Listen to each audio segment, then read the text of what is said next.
Dear स्वागत करता हूं आप सभी को यूट्यूब चैनल नर्सिंग ज्ञान में। तो राजस्थान नर्सिंग काउंसिल का जो आपका third paper mental health nursing का है वो हम लेकर आ चुके हैं। बहुत सारे कमेंट कर रहे थे कि मेंटल हेल्थ नर्सिंग का पेपर दीजिए, सोल्यूशन दीजिए। तो आज हम लेकर आ चुके हैं। जो लोग को आगे एग्ज़ाम है अगले साल फर्स्ट सेकेंड ईयर का, तो उनके लिए भी यह महत्वपूर्ण है कि देखें किस प्रकार से क्वेश्चन पूछा जाता है और उनको यहाँ से क्वेश्चन पूछा भी जा सकता है। ठीक है, ऑब्जेक्टिव से लेके सब्जेक्टिव तक। चलिए देखते हैं और हम ये भी देखेंगे कि जो हम क्लास में कराए थे पढ़ाए थे वहाँ से क्वेश्चन आया है या नहीं आया है, जिससे आप लोगों को विश्वास बढ़ेगा मेरे प्रति। ओके, चलिए जो रियलिटी है बताएंगे।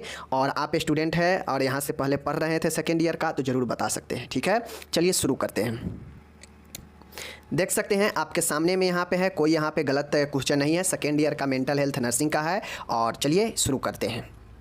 यह जो है आपका किस सेशन का है? यह 21 से 22 में जो सेकेंड ईयर में है उनका है। ठीक है, चलिए देख लीजिए। पहला जो 3 यहाँ पे ऑब्जेक्टिव पूछा जा रहा है MCQ देख लीजिए। कहता है उन्माद के मरीज में सबसे अधिक देखा जाने वाला विभ्रम क्या है?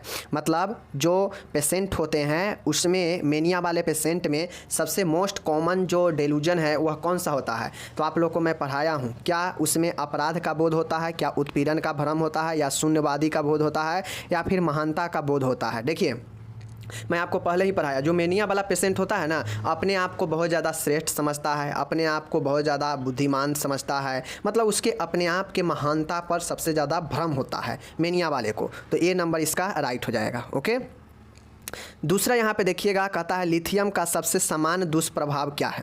अब देखिए इसमें लिथियम के दुष्प्रभाव में कब्ज भी हो सकता है, डायरिया दस्त भी हो सकता है, दौरा भी पड़ सकता है, बट सबसे जो कॉमन होता है वह कंपन होता है, ट्रीमर्स होता है। समझ गए ना? लिथियम जो लेता है, अब आप लोग को पता है लिथियम कौन लेता है? तो जिसको बाइपोलर डिसऑर्डर होता है या फिर जिसको मेनिया होता है, तो ये सब जो है लेता है मूड स्टेबलाइजर के रूप में, मन स्थिति के रूप में। ठीक है, तो जो लिथियम का उपयोग बहुत ज़्यादा करता है तो उसके शरीर में हाथ में देखते हुइएगा कंपन सा रहता है, तो ट्रीमर्स सबसे मोस्ट कॉमन है। समझ गए?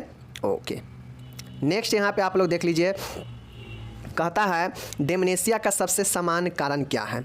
अब यहाँ पे पूछ रहा है मोस्ट कॉमन कॉज ऑफ डेमनेशिया। डेमनेशिया को हम लोग क्या बोलते हैं? मनोभ्रंश। अब आप लोग को पता है डेमनेशिया या डिलेरियम यह एक ऑर्गेनिक मेंटल डिसऑर्डर है। समझ गए? जो न्यूरोसिस प्रकार का होता है। तो जो मनोभ्रंश होता है यह सबसे 60 से 70% जो कारण होता है वह एल्जाइमर रोग होता है। एल्जाइमर्स डिजीज जो होता है वही आपका सबसे मेन कारण होता है। तो इस सी ऑप्शन सही हो जाएगा। समझ गए? चलिए फिल इन द ब्लैंक इसका बहुत ही अच्छा पूछा गया था। दूसरे में देखते हैं नॉर्मली कभी कभी बहुत ही आसान पूछ देता है, लेकिन इस बार काफ़ी अच्छा पूछा गया था।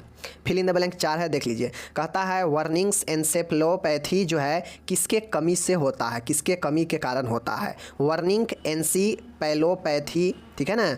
वर्निंग एनसेफेलोपैथी किसके कमी के कारण होता है? साथियों यह आपके B1 यानी विटामिन B के कमी से, थायमिन के कमी के कारण यह हमारे ब्रेन का प्रॉब्लम है, जिसमें ब्रेन में ऊर्जा कम हो जाता है और ये फिर वर्निक एनसेफेलोपैथी होता है। ठीक है, विटामिन B1 के कमी से, थायमिन। कहता है एक्स्ट्रा पिरामिडल लक्षण डैश का प्रमुख साइड इफ़ेक्ट है। साथियों अगर आप बहुत ज़्यादा, अगर कोई व्यक्ति एंटीसाइकोटिक ड्रग का ले रहा है तो उसमें एक्स्ट्रा पिरामिडल सिम्टम्स का लक्षण दिखता है। समझ गए ना?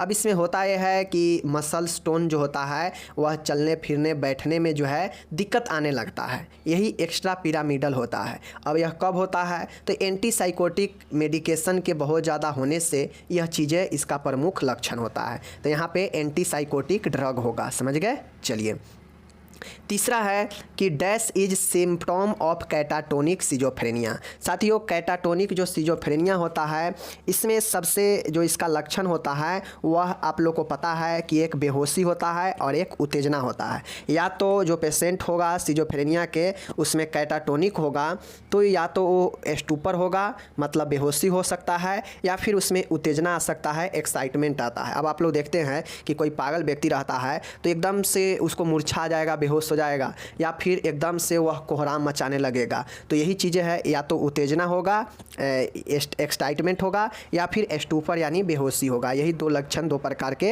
होता है कैटाटोनिक सिजोफ्रेनिया में। समझ गए? तो ये तीसरा हो गया। चौथा है स्वयं की दशा का बोध होना, मतलब स्वयं का दशा का बोध होना। Understanding one's own condition is called self awareness. या फिर इसमें नेक्स्ट क्या हो सकता है, आप लोग को पता है कि स्वयं की दशा का बोध होना या इंसाइट भी कहलाता है, अंतर्दृष्टि भी कहलाता है, या फिर इसको हम लोग सेल्फ अवेयरनेस भी कह सकते हैं। समझ गए? तो आप जो अब आप लोग फील किए थे, चाहे इंसाइट आप लोग फील किए थे या फिर आप लोग सेल्फ अवेयरनेस फील किए थे, सही होगा। समझ गए? चलिए अब हम लोग चलते हैं ट्रू फॉल्स जो कि यहाँ पे दिया गया है। नेक्स्ट क्वेश्चन कहता है ईसीटी के दौरान साइड लाइंग पोजीशन दी जाती है। सबसे महत्वपूर्ण बातें हैं, ये क्वेश्चन वही बनाए होंगे जो क्या किए होंगे, समझे होंगे। मैंने आपको बताया कि जो ईसीटी दिया जाता है वह सुस्पाइन स्थिति में दिया जाता है, सुपाइन स्थिति में दिया जाता है। समझ गए? पीठ के बल दिया जाता है। तो ये हो गया, तो यही पूछा गया था। और ये जो साइड लाइंग पोजीशन होता है यह ईसीटी के बाद के पोजीशन दिया जाता है कि मुंह से कोई भी झाग वगैरह सिक्रेशन वगैरह बाहर निकल जाए, इसके लिए साइड लाइंग ईसीटी के बाद दिया जाता है। तो यह पहला गलत हो जाएगा। समझ गए? दूसरा है टोकन इकोनॉमी व्यवहार चिकित्सा का उदाहरण है। तो साथियों बिल्कुल सही है, बिहेवियर थेरेपी में एक टोकन इकोनॉमी का एग्जाम्पल दिया जाता है, ये बातें सही है। कहता है मेंटल रिटार्डेशन को आईसीडी के F00 से F09 में वर्गीकृत यानी क्लासिफाई किया गया है। यानी जो मंदबुद्धि है, मेंटल रिटार्डेशन, इसको इस वाले ग्रुप में रखा गया है। तो साथियों ये चीज़ें गलत है। मेंटल रिटार्डेशन को F70 से लेकर F79 तक रखा गया है। इस चीज़ को आप लोग समझिए। समझ गए? क्या समझे आप लोग कि मेंटल रिटार्डेशन को F70 से लेकर F79 तक जो है आपको रखा गया है। समझ गए? तो ये भी आपका हो जाएगा गलत, ऊपर वाला भी गलत और ये सही है। चौथा देख लीजिए, आईसीपी के बढ़े हुए स्तर में ईसीटी निषेध है। तो ये भी बात सही है। मतलब जब किसी को ICP level intracranial pressure, brain में प्रेशर बढ़ा हो, तो उस समय ईसीटी नहीं देना चाहिए। ये बातें सही है। ठीक है? तो 2 सही 2 गलत आप लोग देख लीजिए। समझ गए? चलिए ये हो गया। अब एक इम्पॉर्टेंट यहाँ पे ऑब्जेक्टिव हमारे पास में है, कहता है मॉर्फिन सल्फेट। देखिए सबसे पहले तो आपको मैचिंग में क्या करना चाहिए कि जो आता है पहले उसको मैचिंग करना चाहिए। ठीक है ना? देख लीजिए, हाइपरसोमनिया का मतलब होता है कि अत्यधिक निंद्रा, तो ये हो जाएगा। ठीक है? अब हमको पता है कि एट्रोपिन क्या करता है कि यह सिक्रेशन को, मुंह से लार वगैरह या बहुत ज़्यादा झाग वगैरह निकलता है तो एट्रोपिन दिया जाता है जिससे रुकता है। तो आप लोग को पता है कि ईसीटी देने पर मुंह से झाग वगैरह या लार वगैरह सिक्रेशन निकल सकता है ईसीटी के बाद। तो इसके लिए एट्रोपिन दिया जाता है ताकि ज़्यादा से ज़्यादा झाग या कोई भी सिक्रेशन मुँह के रास्ते न निकले। ठीक है? यह क्या करता है, तरल पदार्थों को सिक्रेशन को कम कर देता है एट्रोपिन। समझ गए? तो यह ईसीटी से रिलेटेड हो जाएगा। ओके, इकोलेलिया आपका क्या है, तो इकोलेलिया जो होता है व्यक्ति इसमें बिल्कुल किसी से जो है क्या करता है, आप लोग को पता है इकोलेलिया जो है किसी के बातें को बार बार दोहराना। ठीक है ना? तो यह इकोलेलिया आपका क्या हो जाएगा, यह कैटाटोनिक सिजोफ्रेनिया का एक एग्जाम्पल है। ठीक है? अब आप लोग को पता है कि नारकोटिक्स क्या होता है। तो साथियों मॉर्फिन, कुनैन, ठीक है, कोडीन, ये सब नारकोटिक्स ही होता है जो दर्द को कम करता है। तो मॉर्फिन सल्फेट आपको नारकोटिक्स से रिलेटेड हो जाएगा। समझ गए? चलिए इतना तक ऑब्जेक्टिव था, मैंने बता दिया। अब सब्जेक्टिव देख लीजिए।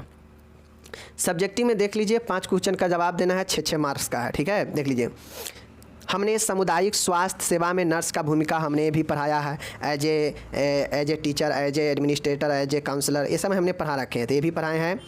एंटीक साइकोटिक दवाओं के परिणाम, दुष्परिणाम और नर्सिंग प्रबंध ये भी बताए हैं। ईसीटी के लिए मरीज का कैसे तैयार करना है, नर्सिंग देखभाल इसका लिखना था, ये भी पढ़ाए हैं।